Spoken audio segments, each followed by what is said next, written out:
종합 토론을 시작하도록 하겠습니다. 이 시간 이후 진행은 오늘 자장을 맡아주시는 강순원 제주 로컬푸드 협의 회장님께서 진행을 맡아주시겠습니다. 회장님 부탁드리겠습니다. 자, 그러면 그 두 분 발제를 저희가 들었는데 어쨌든 두 분 조금 이제 관점들을 달리해서 발표를 해주신 것 같습니다. 그리고 요즘 이제 정말로 이제 근본적 전환에 대한 고민이 필요한 것일 수도 있고, 그렇지만 근본적 전환이 그렇게 쉽게 되는 게 아니니 또 당장에 필요한 것들을 우리가 볼 필요도 있을 것 같습니다. 그래서 그런 두 시각에서 발표를 해주신 것을 들었습니다. 토론 들어가도록 하겠고, 김나경 한살림제주 소비자 활동조 이사님 먼저 토론해 주시죠. 네, 김자경입니다. 발표해 주셔서 감사하고요. 지금 이 코로나19 시대를 저도 학부모로서 이게 코로나19 시대를 저도 학부모로서 소비자로서 경험을 하면서 여러 가지 되게 많이 느끼고 있는데, 특히 저는 유튜브를 많이 봤었습니다.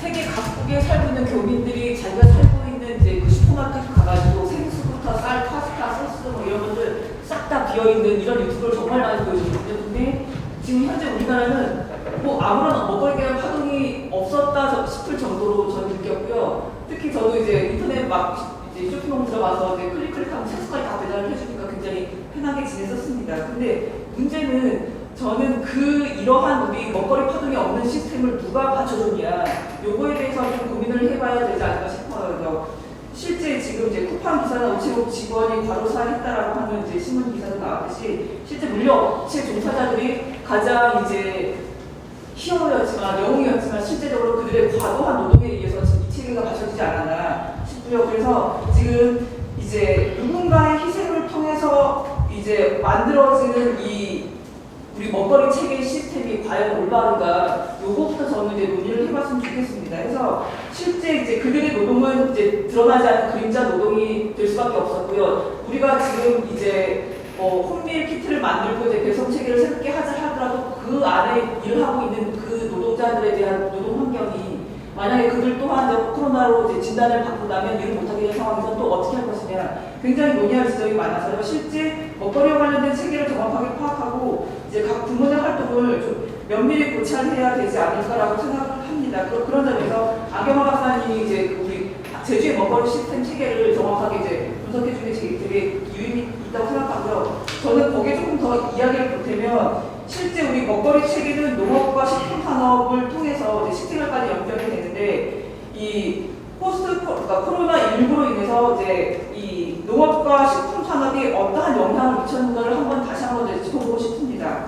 도매업과 소매업은 비대면 관계로 바뀌면서 실제 대형마트의 매출은 감소했으나 배달 체계를 정비하면서 다시 매출이 올라오고 있다고 합니다. 그리고 외식산업의 경우에는 우리 동네만 하더라도 되게 폐업한 곳이 많이 생겼습니다. 하지만 아까 배달의 민족이 같이 배달 체계를 또다시 갖춘 곳은 또 기회가 열려있다고 보고요. 집밥수의 증가는 다양하게 밀키트나 조리식품, 냉동식품의 수요를 성숙시켜서 식품 제조업계에 대한 기회의 시장을 열어줄 것 같습니다. 그래서 코로나로 인해서 새로운 시장이 수요가 만들어지고 이에 대응하는 새로운 기회가 열리고 있는 것은 확실한데, 실제 우리 먹거리 체계는 우리의 농산물이 집밥으로 제대로 연결시킬 수 있는가 하는 지점을 저는 첫 번째 질문으로 드리고 싶어요. 그래서 어떤 집밥에 부활해서 어떤 농산물의 수요가 증가시켰는데 그게 밀키트이고 가공식품의 수요가 증가했다라고 하면 결과적으로는 수입 농산물의 증가로 이어질 수밖에 없고, 실제 아까 안경화 박사님 말씀하셨다시피 제주에 마늘 이번에 파동이 있었는데, 그거는 김치 수입이 증가하면서 마늘 가격이 하락한 바로 지금 현재적인 실정을 보여주는 거여서, 실제 우리 먹거리 체계가 우리 국산 농산물이 식품 산업과 제대로 연계할 수 있는 구조가 아니었다라고 할 수 있을 것 같아요. 그래서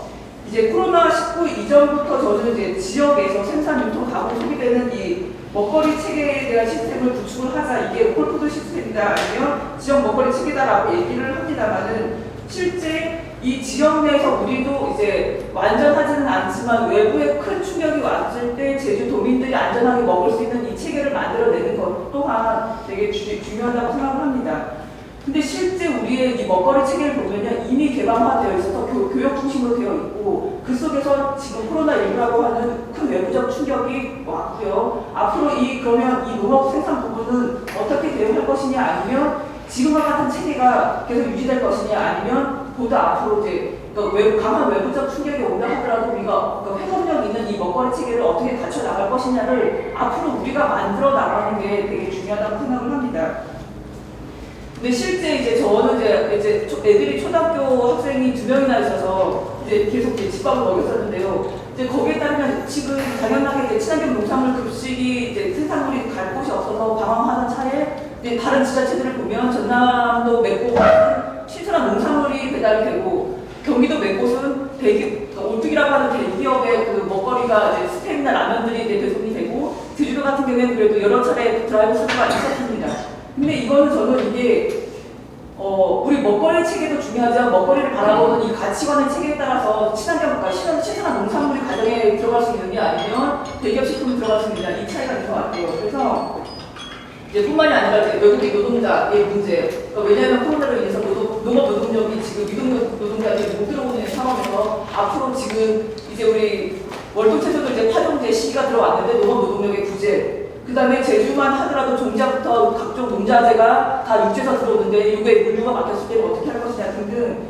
이 현재 농업의 문제는 코로나19로 인해서 만들어진 상황이냐, 아니면 그 이전부터 우리가 문제를 가지고 왔는데 여전히 풀지 못했으나 코로나19로 인해서 우리가 실제 새로운 어려움, 그러니까 실제 어려움을 더 강화시킨 거냐, 요거에 대한 판단을 하면서 우리 먹거리 체계에 대한 이제 고민을 한번 해보고 싶고요. 저는 그래서 지금 현재 우리가 논의하고 있는 이 문제가 코로나19로 인해서 훨씬 더 두드러진 문제가 아닌가라고 하는 얘기를 드리고 싶습니다. 그리고 실제 저는 지금 한살림에서 이제 농산물 이제 직거래 운동도 하고 있고요. 하고 있는데, 실제 지금 저희가 이제 그 로컬푸드 직매장도 한번 만들어보고, 그다음에 뭐 물류센터도 만들어보고, 실제 이제 농산물류 생산자도 조직을 한번 해보는데, 이게 정말 개인적인 한 조합의 노력으로서도 너무 이제 그러니까 현실화시키기가 너무 어렵습니다. 그래서 이게 지금 저희는 이제 쉽게 이제 뭐 밀키트를 만들어서 아니면 드라이브스루를 하자라고 하는데, 그 숨겨진 노력들이 저희 한살림의 경험을 이제 통해서도 여러분들께 말씀드리고 싶은 거는 굉장히 어려운 지점이 있어서 이거를 각각의 지역에 있는 먹거리 체계에 있는 이제 그 주체들이 함께 협업할 수 있는 체계를 만들어 나가야 될 것이 아닌가라고 생각을 합니다. 이상입니다. 예, 수고하셨습니다. 조금 오버되는 7분 정도 다 하셨네요. 예, 이 정도 하겠습니다. 예, 다음에 김준택 연구위원님 부탁드리겠습니다. 네, 제주도의 김준택 연구위원입니다. 오늘 저는 두 가지 아까 이제 농업 부분하고 수산 부분에 다 미리 이제 토론문에 언급도 했습니다만, 아까 이제 우리 안경화 박사님께서 발표하신 부분에 대해서 자금률에 대해서는 이게 좋은 제가 자료를 좀 봤다고 생각하고, 그리고 어떤 플랫폼을 통해서 어떤 지산지소에 대한 개념을 좀 이해하는 것 같아요, 메시지가.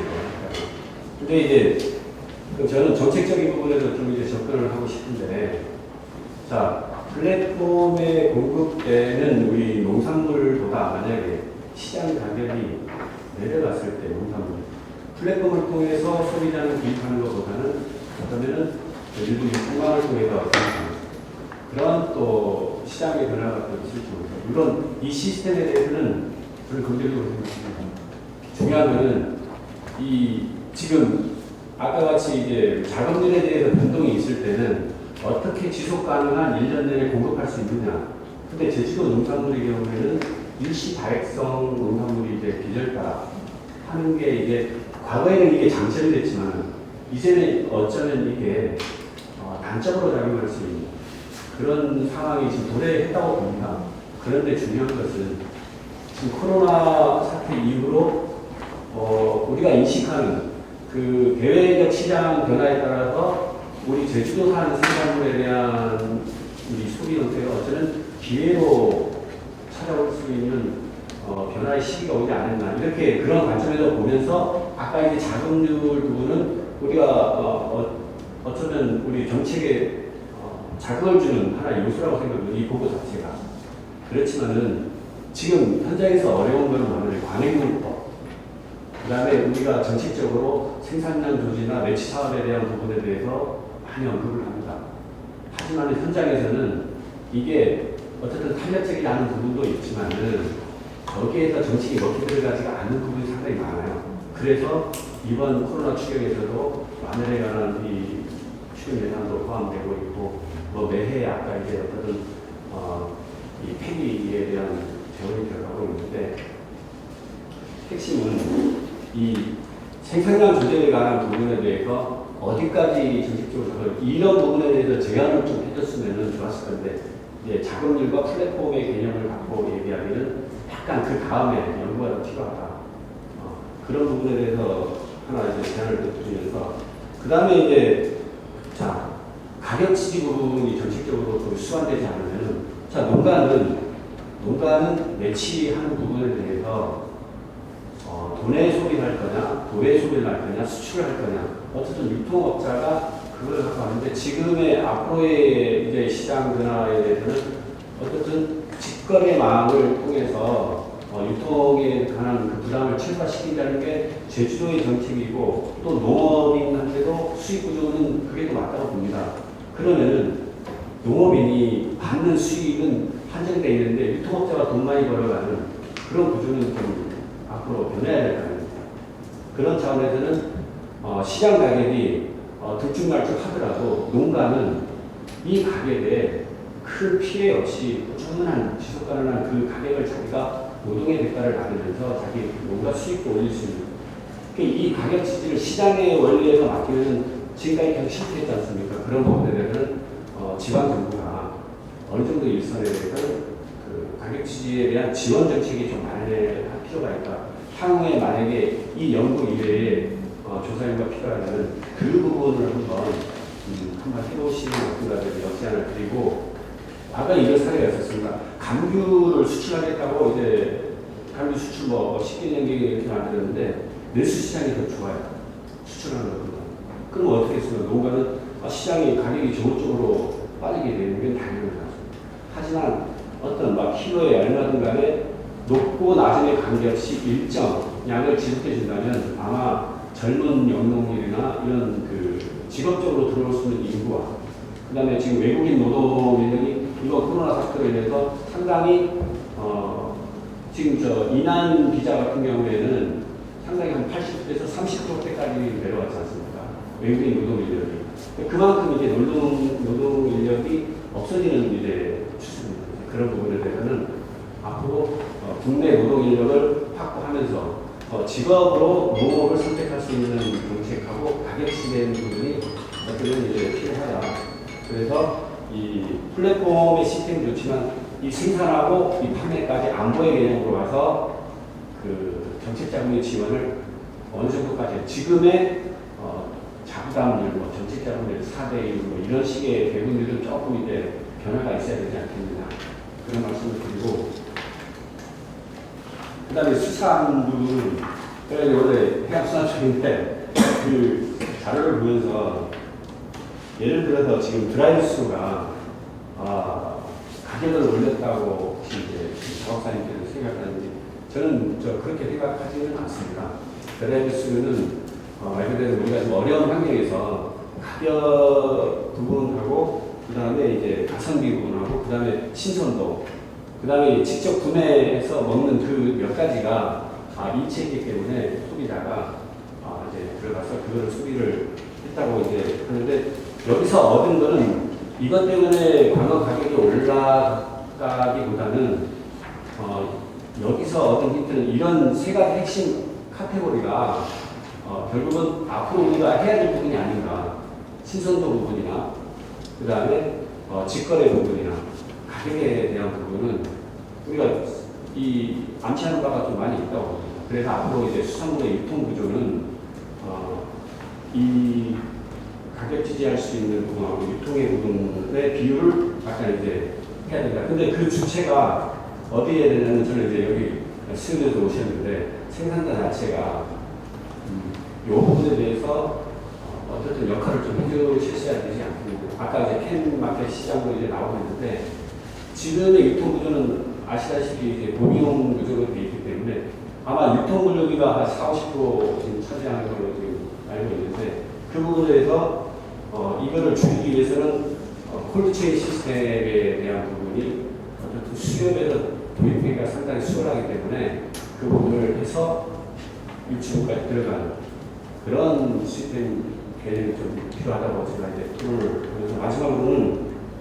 수산이든 이 농산물이든 간에 지금의 이제 개념은 안보의 개념으로 좀 이번에 우리가 생산되는 그 농수산물에 대해서 상당히 중요하다는 것을 많이 인식하고 있었습니다. 과거에는 평가 절하되는 부분이 있었는데 양의 개념이 아니고 이제는 안전하고 품질 좋은 유통망을 구축하는 게 아무래도 제주도가 지향해야 될 추구해야 될 방향이라고 생각하면서 제 토론을 여기서 마치겠습니다. 네, 감사합니다.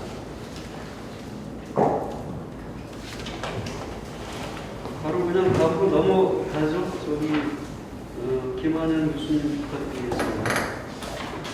예, 안녕하십니까. 제주대학교 김환영입니다. 오늘 안경화 박사님, 정인석 박사님 발표를 잘 들었습니다. 이 내용에 대해서는 대부분 공감하는 바이고요. 여기 이 자료를 바탕으로 좀 포스트 코로나 시대의 어떤 이슈나 저희 제주 농수산물 관련 이슈나 방향성에 대해서 고민한 것들 몇 가지만 말씀드리겠습니다.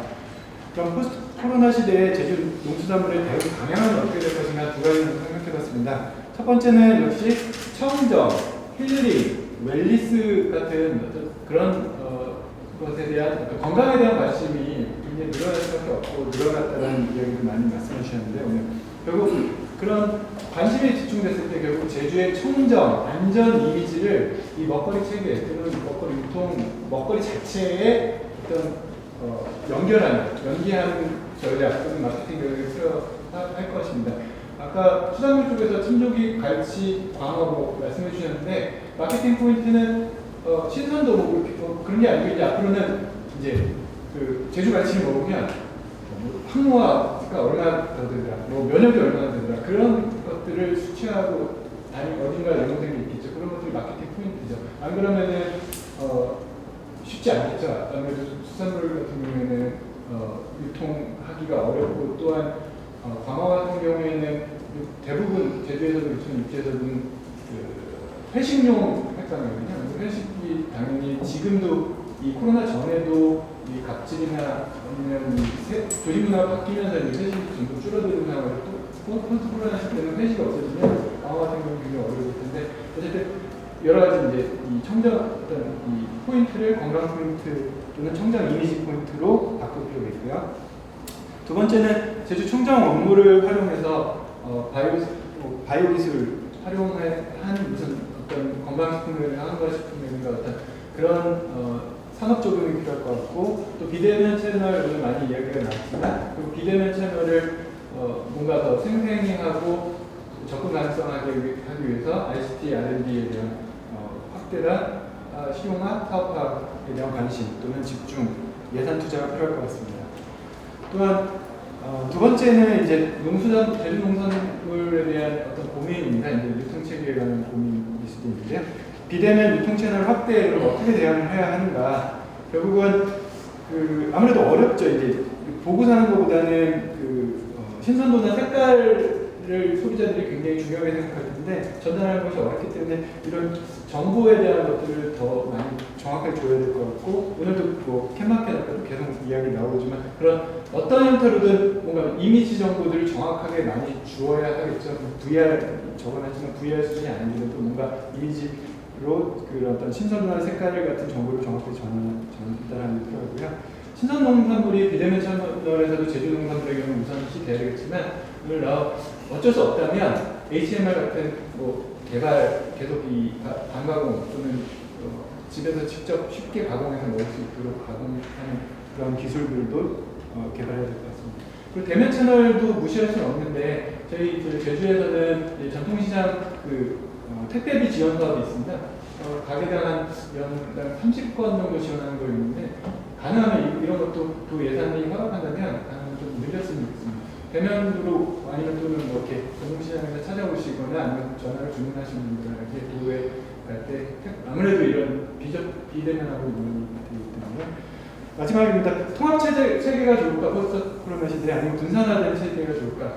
아무래도 안 박사님은 통합체계를 좀 생각을 많이 하시고 고민을 하셨던 것 같은데 통합체계 내에서는 아무래도 확진자가 발생하거나 아니면 다른 미세문제가 발생하면 전체적으로 시스템 자체가 좀 불안해질 수 있는 문제가 있지만 아무래도 제가 그렇다 해도 분산화된 것보다는 뭔가 이 예산이나 어떤 기술적인 요인을 많이 투입한다면 하고 관리만 잘 된다면 통합체계가 포스트 코로나 시대에 훨씬 더 먹거리 체계 시스템을 갖추는 데 좀 유리하지 않을까 싶습니다.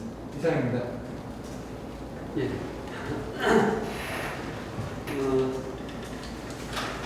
사실 여기 청정이라든지 뭐 이런 것들 우리가 계속 얘기해봤던 제주의 이 랜드마크 같은 거여서 우리는 이를 좀 다시 생각해보고 있겠습니다. 다음 안순아 센터장님. 네, 맞습니다.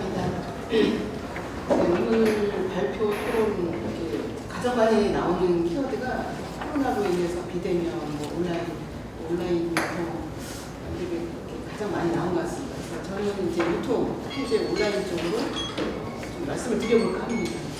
코로나로 인해서 이제 우리 생활 방식이 비대면 생활 방식으로 갈 수밖에 없는 환경이 돼버렸는데요.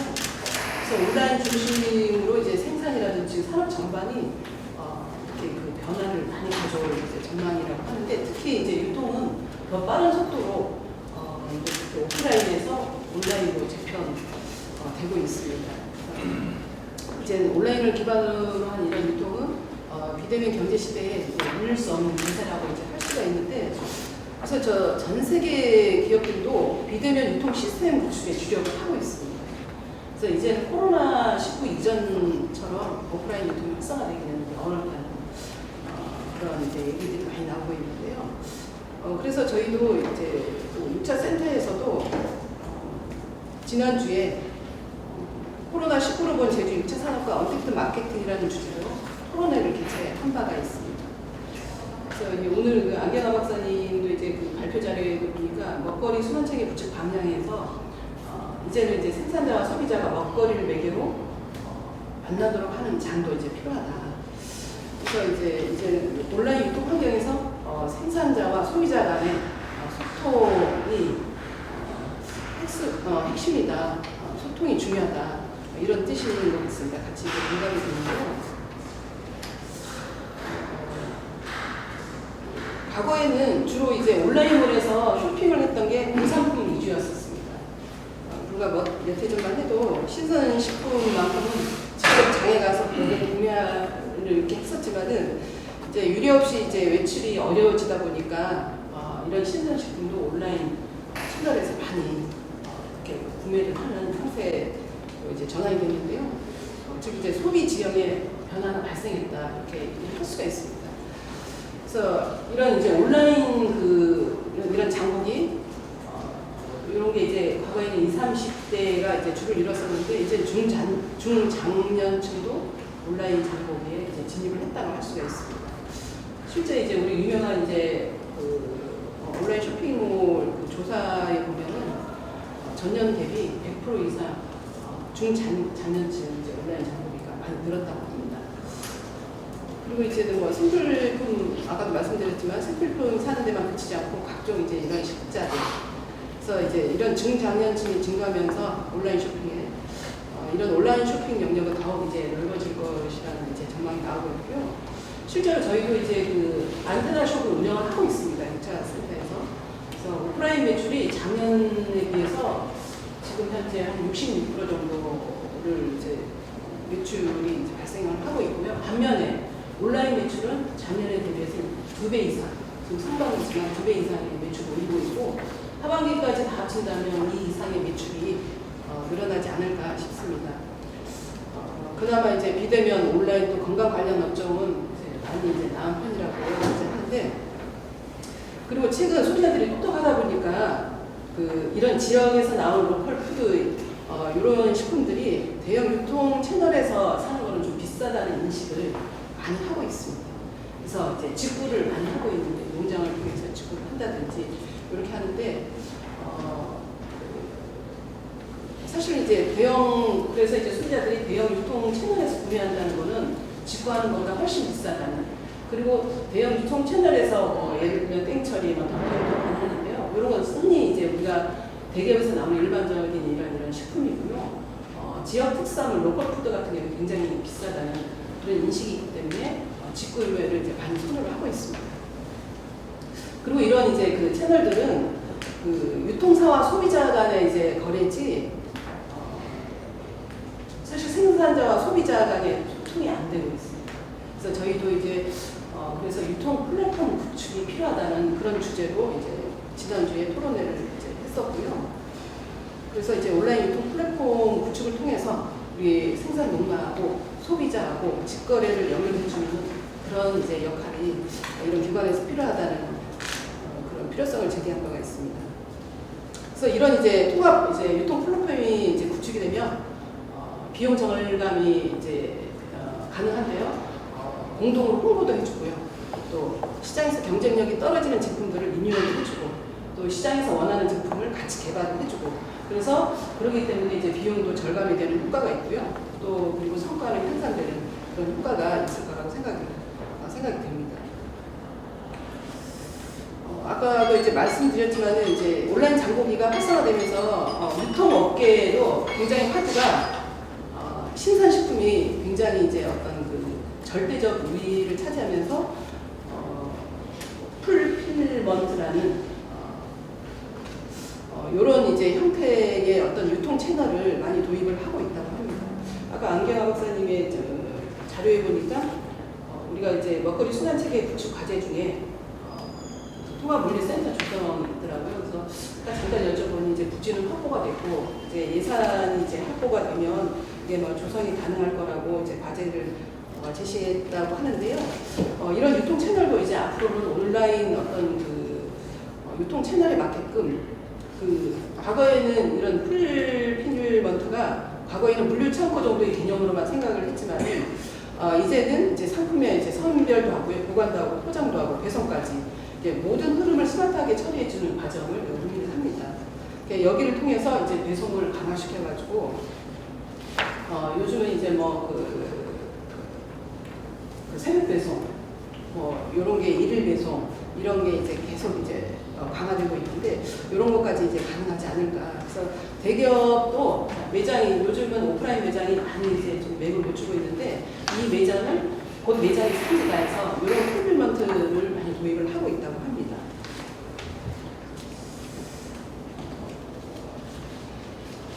지금 뭐 시간이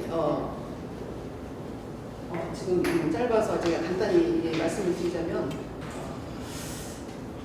이런 이제 풀필먼트를 우리도 이제 통합물류센터 조성에 같이 이제 연결을 한다면은 저희도 이제 가격은 이제 가격 경쟁력에서는 굉장히 이제 뭐 경쟁력을 갖추고 유통 시스템은 이제 굉장히 좀 많이 이제 그 활성화될 거라고 생각이 들고요. 뭐니 해도 이제 저는 이제 이런 게 아무리 좋은 이제 그 제안도 어떤 의지, 이거를 주체를 할 수 있는 어떤 의지가 중요하다고 봅니다.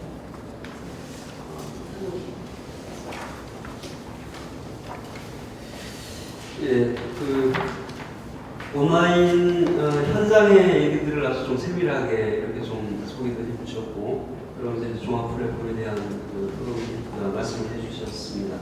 다음 이영돈 교수님 부탁드리겠습니다. 네, 반갑습니다.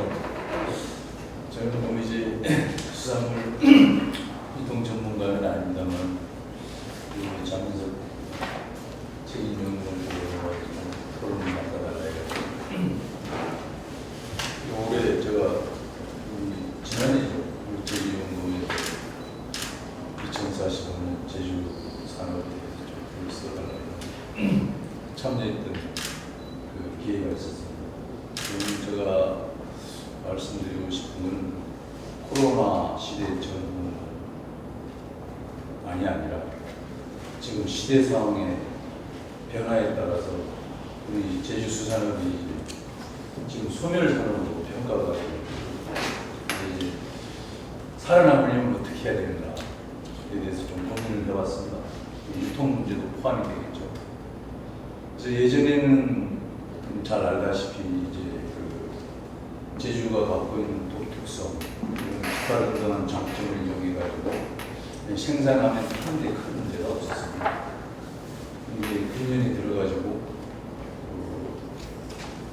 노르웨이 연어라든지 일본에서 양식 수산물이나 모든 것들이 동남아에서 생산되는 모든 것들이 이제 시장이 세계화돼가지고 여기 이제 우리가 어떻게 하면 살아남을 건가에 대해서 좀 고민을 해봤습니다.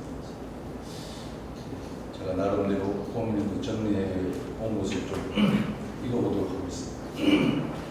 1차 산업 유통 대부분 원물 형태로 이루어지고 있습니다. 그래서 원물이 생산량에 따라서 유통 형태와 가격이 형성이 됩니다.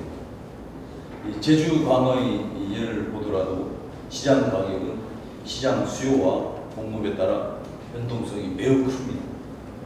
시장 가격의 변동성을 줄이는 방안으로는 시장 수요량을 예측할 수 있는 정보 공유에 있다고 봅니다.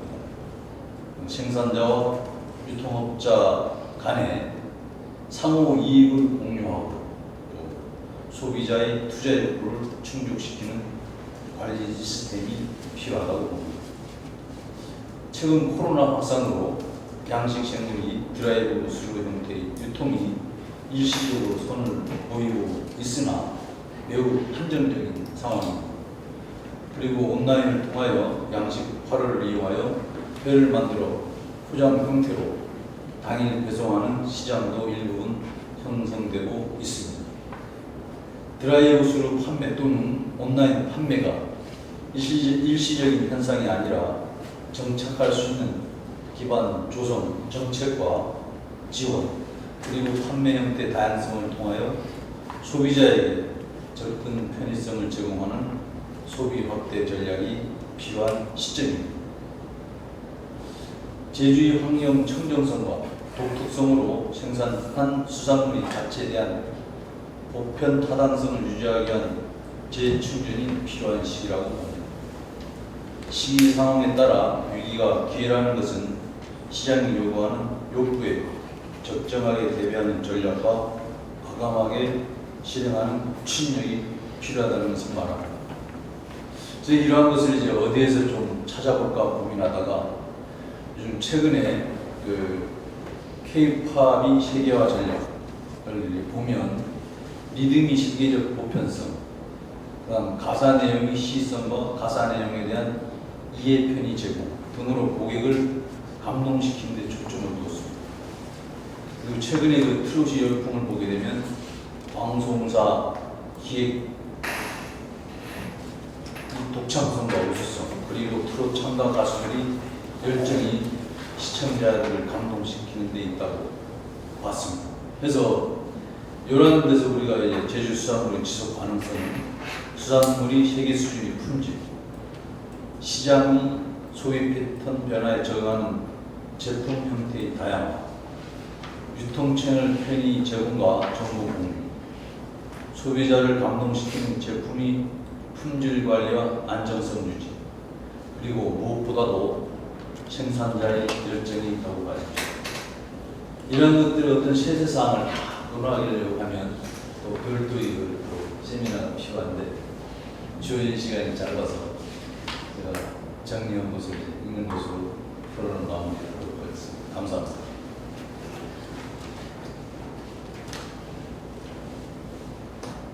정확히 호흡을 맞춰주셨습니다. 감사합니다. 시장 변동성도 좀 높고 소비자 수요에 맞춤형, 또 소비자 감동, 안전성, 생산자의 여러 가지 말씀들을 해주셨습니다. 다음 마지막으로 한림수협의 이치현 이사님 들어보겠습니다. 예, 반갑습니다. 저는 이제 수산물 유통 요 부분에 대해서 5가지 정도를 이제 제시를 했습니다. 이 부분 제가 개인적인 의견을 우선 말씀을 드리겠습니다. 먼저 우리가 이건 직접적인 우리가 해당되는 부분은 아닙니다만은 1, 2분 내에 쉽게 조리할 수 있는 1kg화된 간편식 제품을 자체적으로 연구하고 개발을 해야 되겠다 그런 부분입니다. 코로나19 영향으로 인해서 언택트 문화가 가속화되고 이로 인한 집밥 트렌드 문화가 형성되면서 작은 간편식이 블루오션으로 떠오르고 있습니다. 한 예를 보면 자료에 의하면 국내 수산물 간편식 시장이 2016년도에 보면 한 220억에서 19년도에 400억으로 이렇게 3년새 증가했습니다. 주 예를 들면 CJ 제일제당에서 비비고 구이라는 제품을 출시를 했는데 여기 고등어, 참치, 가자미 지난 8월에 출시를 해가지고 지금까지 누적 100억 정도 이렇게 매출을 올렸다고 합니다. 약 1분 정도 조리해가지고 간편하게 먹을 수 있게끔 해서 월 한 30% 정도 신장을 보이고 있고 재구매율도 약 70% 정도 된다니까 이런 쪽으로 이제 앞으로 수산물이 가공이 이루어야 되지 않나 생각을 합니다. 그리고 또 동원에서는 이제 3종 세트 출시를 했는데 골뱅이 물회 같은 경우도 이제 출시를 했고 백합 된장찌개라든가 우렁 강된장 이런 것들이 출시를 해가지고 재미를 보고 있답니다. 저희 한림수협 같은 경우는 저희가 원물에서 가공 수산물을 하고 있는데 FP를 통해서 해가지고 있는데 저희들이 매출이 작년에 비해서 올해 상반기만 3배의 매출을 증진시켰습니다. 이걸 이제 분석을 해보면 상반기에 정부에서 재난지원금이라든가 각 지자체에서 특별지원금 이런 것들이 소비 활성화에 촉진이 되지 않았나 이런 분석을 나름대로 하고 있습니다. 두 번째는 가격 경쟁력을 위한 물류비 지원입니다. 아까 우리 자민석 연구께서도 발표 때 저희 수협 생익 현장에 대해서 언급이 있었습니다만 사실상 저희는 이제 우리나라에서 제일 먼저 FPC 해가지고 유통 단계를 줄이고자 했고 계속 추진하고 있고 또 위장 입판장을 이제 만들어가지고 또 신선도를 유지하면서 이렇게 식탁까지 신선하게 올리려고 이렇게 준비를 하는데 문제는 이제 저희가 소비지보다 원거리에 있다 보니까 물류비 부분입니다.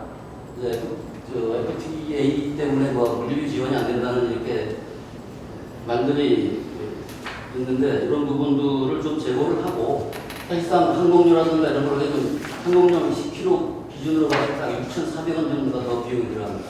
다른 지역에 이런 부분은 어차피 가격 경쟁에서 떨어지는 부분이기 때문에 이런 부분을 좀 지원책을 좀 도나 연구하는 쪽에서 좀 더 연구를 해주셨으면 하는 그런 바람이 있습니다.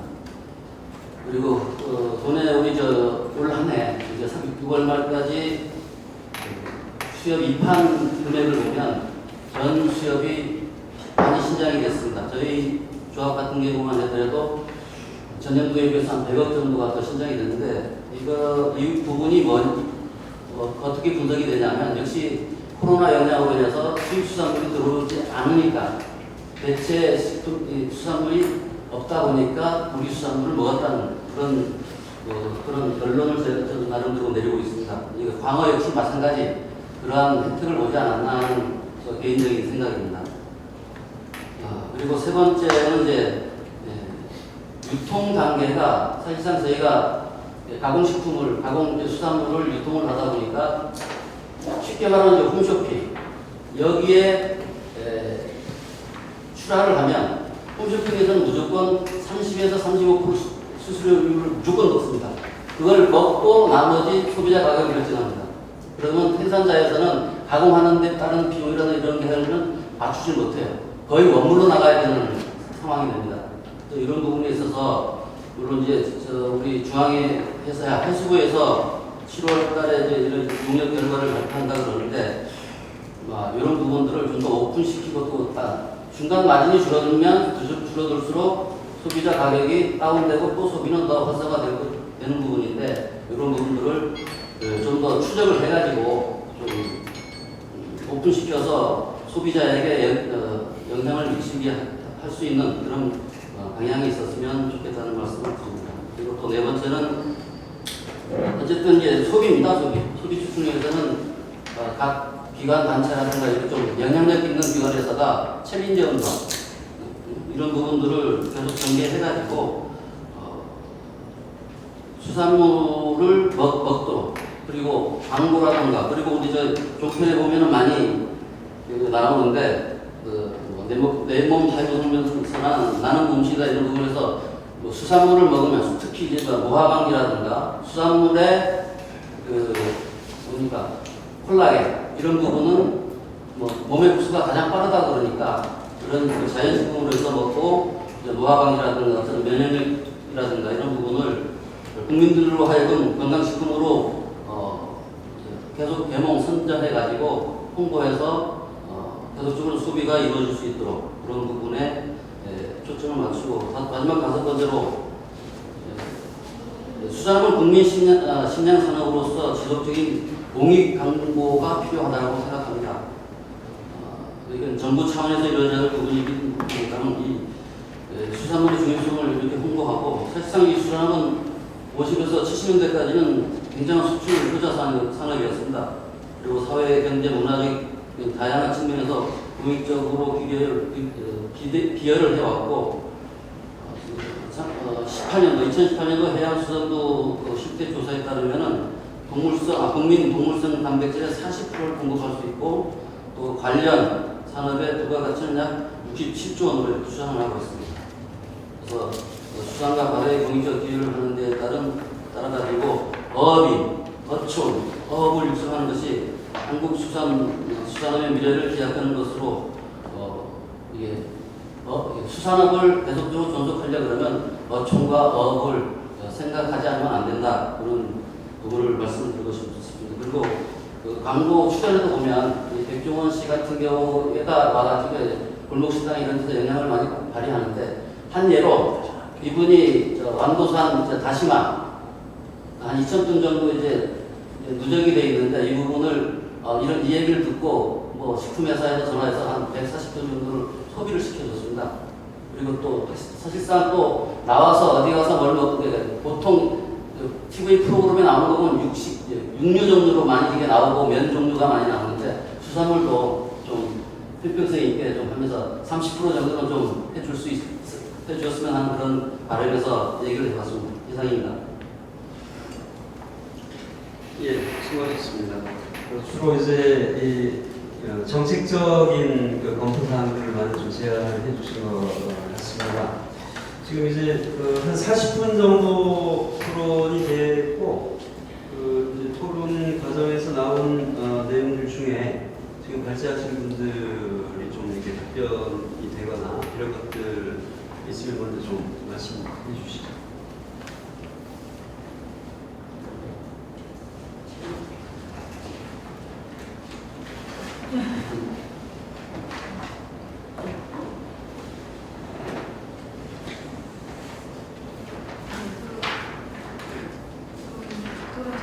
잘 들었습니다. 다른 분들은 의견을 주셨고, 이제 김준택 연구위원님은 질문을 주셔서 질문에 답변하는 내용으로 토론을 진행하겠습니다. 저도 이 부분이 굉장히 이제 영감에서 굉장히 고민스러웠던 부분인데 이 부분을 미리 짚어주셔가지고 너무 기쁩니다. 너무 기쁘고. 우선 이제 가격 지지라고 하는 거는 이제 시장 가격에 개입하는 거고 농가에게 이제 어떤 손실분을 제공해주는 방식인데 이런 방식으로는 좀 시장의 신호를 공공이 개입하는 부분이기 때문에 좀 지속 가능하지 않을 가능성이 높을 것 같습니다. 그래서 이런 식으로는 접근하지 않았다. 시장 가격에 개입하는 방식으로는 이 플랫폼이 성공하기는 어려울 것 같습니다. 그래서 플랫폼의 역할은 이제 생산자와 이제 소비자가 판매하는 물건들에서 그 가격 결정은 기본적으로 이제 생산자가 하게끔 하는 방식이 좀 적합하던데 이렇게 될 경우에는 이제 그 플랫폼 운영자들 간에 그 가격에 대한 정책에 대한 합의가 필요하다고 생각합니다. 그 가격 정책 합의죠. 그 참가자들의 가격 정책 합의가 필요한데 거기에 대해서 이제 생산자가 가격 결정권을 가질 때의 사실 문제점은 시장 가격보다 높게 받아서 수요가 감소할 가능성이 있습니다. 이런 가능성에 대해서 이제 그 기준 가격을 설정하는 것이 가격을 결정하는 정책에서 상한 가격이 우리가 어디를 목표로 해야 될 것이냐라는 부분들이 정보로 제공되고 이제 도매시장 경락 가격이죠. 정보로 제공되고 그 가격 결정이 생산자들이 자율적으로 결정할 수 있게끔 하는 가격 결정이 필요할 것 같고 또 하나는 그 가격을 결정하는 시점입니다. 우리 도매 가격 매일 결정이 되잖아요. 매일 결정이 되는데 이 가격 결정이 되도록이면 이제 긴 기간을 가져갈 필요가 있다고 좀 생각합니다. 그러니까 뭐 급식 같은 경우는 지금 학교 급식 같은 경우 연중 계약을 하고 있지 않습니까? 연중 가격으로 그렇게 길게는 뭐 연중이면 제일 좋겠지만 그렇게 안 되는 가격이라고 하면은 뭐 월간 가격, 또 2주 단위 가격 이런 식으로 이제 가격의 변동성이 조금 더 이제 축소될 수 있도록 가격 결정의 기간이 좀 더 길어질 수 있도록 하는 것이 필요한데 그러려면 소비자가 정해져 있는 게 편하거든요. 그러려면 이제 무작위적 소비자보다는 이제 소비자가 정해져 있을 경우 수요량이 일정하기 때문에 생산자가 그래도 나름대로 가격을 제시할 때 이렇게 좀 더 당당하게 좀 더 이렇게 안심하고 가격 결정할 수 있기 때문에 우선 정해진 소비자들의 이제 수요량을 측정하는 게 굉장히 중요한데 그래서 저희가 이제 우리가 정해진 소비자들이 누구인가라고 봤을 때 이제 도내의 무작위적인 소비자라기보다는 우리가 이제 급식비를 주는 대상이 저희가 따져봤더니 그때 700억 원 정도 이제 됐었거든요. 그래서 그 급식비를 주는 이제 학교급식, 그다음에 이제 일반 저소득층에게 주는 급식비, 그다음에 아동급식비, 그다음에 경로당 급식비, 그다음에 여러 가지 이제 급식비들이 있는데 그 급식비들을 우리가 이제 정해진 수요라고 보고 정해진 수요 먼저 하는 거죠. 그리고 또 이제 일반적으로 먹는 구내식당들 그런 것들을 정해진 수요가 있고 거기서 이제 가격이 결정된 것들을 가지고 일반 소비자들에게 이제 공급할 수 있다고 좀 생각이 듭니다. 그래서 안심하고 할 수 있는 거는 우선 그렇게 이제 가격에 개입하는 건 우선 안 좋다. 가격 결정은 생산자들과 소비자들이 하는 것이 적절하다. 그리고 그것이 이제 만날 수 있도록 하는 플랫폼이나 시장을 제공하는 거죠.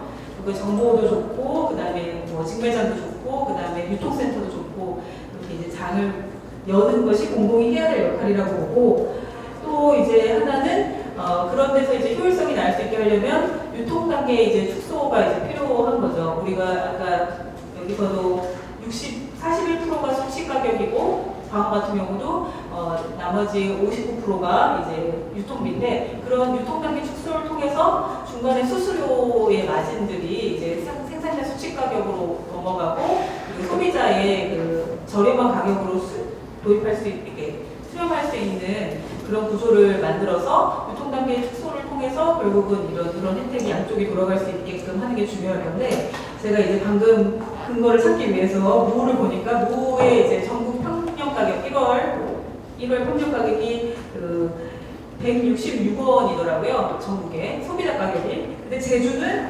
161원이에요. 죄송합니다. 1,601원. 죄송합니다. 다시.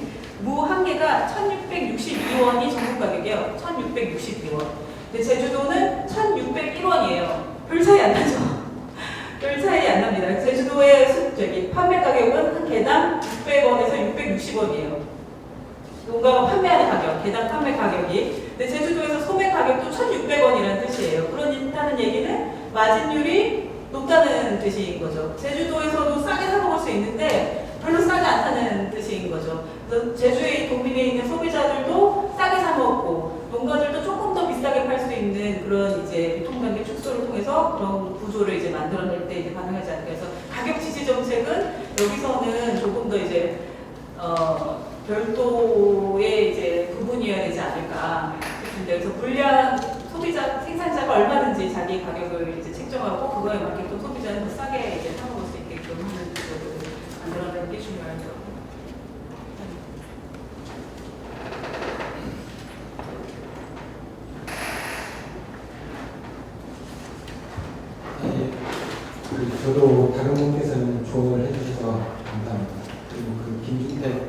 정책연구위원님께서 드라이브 스루로 광화 같은 경우에 드라이브 스루로 가격이 상승한 거 아니냐 이런 식으로 말씀을 해주셨는데 저는 드라이브 스루가 광화 가격을 상승시켰다고 견하는 건 아니고요. 그 광화 드라이브 스루를 통해서 판매량이 증가하였고 그 이후에 그 코로나 사태로 인해서 수산물들이 수입량이 감소하기 때문에 가격이 전체적으로 상승하지 않았나 그런 것으로 그 발표에서 말씀을 드렸습니다. 이상 말씀드리겠습니다.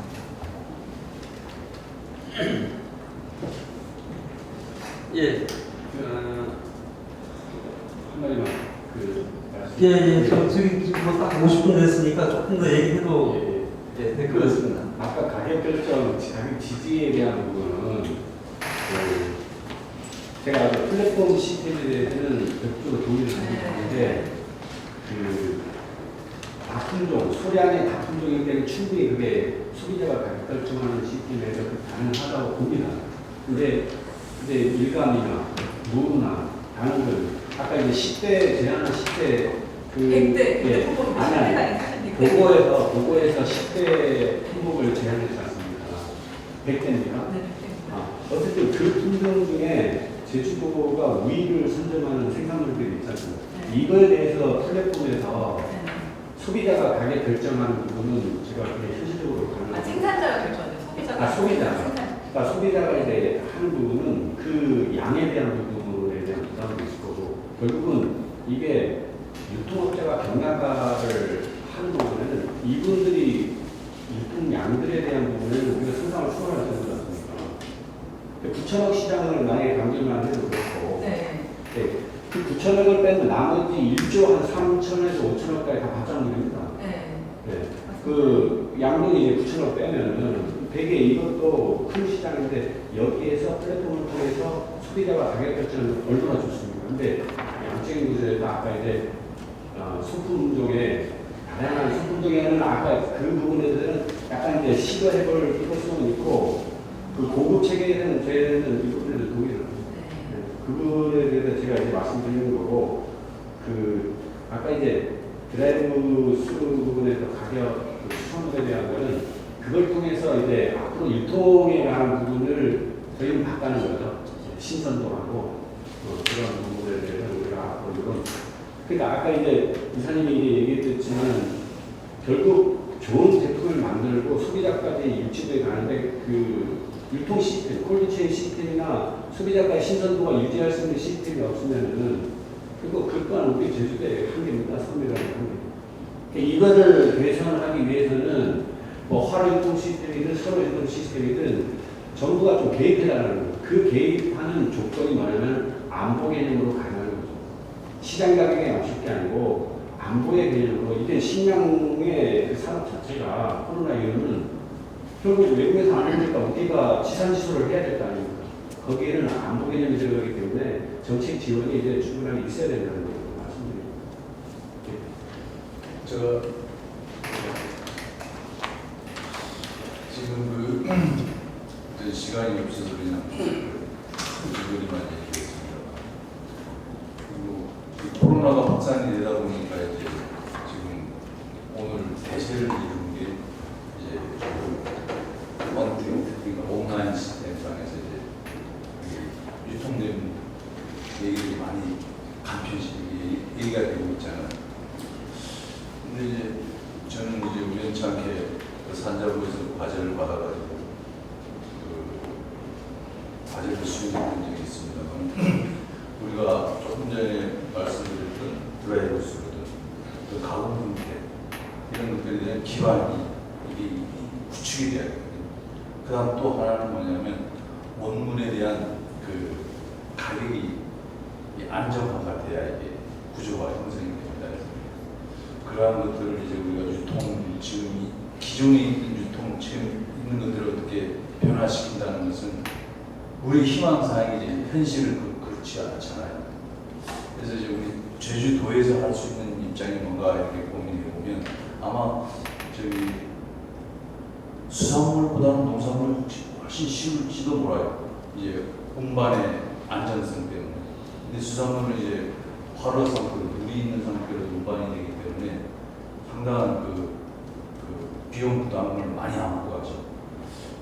만약에 드라이브 스루를 하려고 그러면 이게 쭉 해서 이제 소비 확대를 해가지고 원문의 생산량에 따라서 이제 가격 변동을 이제 줄이는 어떤 스펀지 역할을 할 수도 있습니다.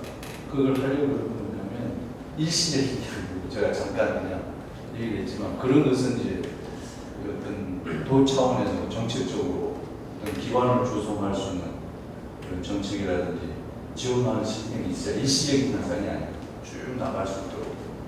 그래서 다 알다시피 아무리 그건 하더라도 원물 생산량이 우리들이 이제 어떤 환경 의존적인 게 많잖아요. 뭐 태풍이 온다든지 아니면 뭐 질병이 온다 해가지고 생산량이 떨어져 버리게 되면 원물 생산은 가격은 오를 수밖에 없는 거고 그 다음에 뭐 태풍도 없고 뭐 작물이 잘 되면 가격이 떨어질 수밖에 없는 그런 시장 구조지 않습니까?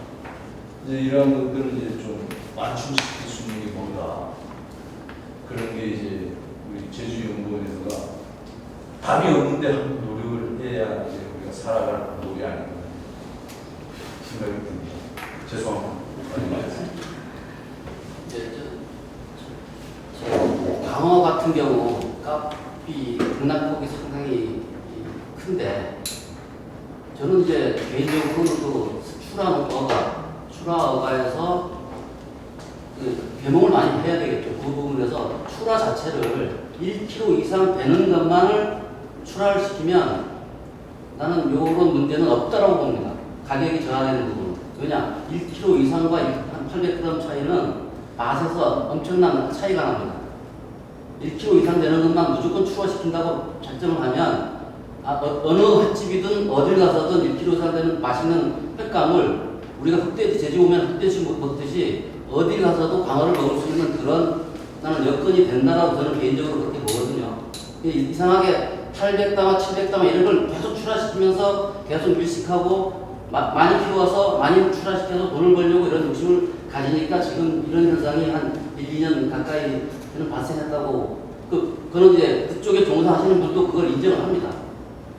그런 부분에서 농가에서 우리 해수어류 조합이라든가 농가에서가 같이 그리고 도에서도 같이 계속 그렇게 개몽을 하지만 어가에서 자체가 조금 이제 그게 좀 시행이 안 돼가지고 문제가 되는 것 같은데 그런 추하만 잘해줘도 흑돼지 같은 역할을 분명히 나는 한다라고 그분들도 알고 있으면서도 안 돼요. 이상입니다. 예,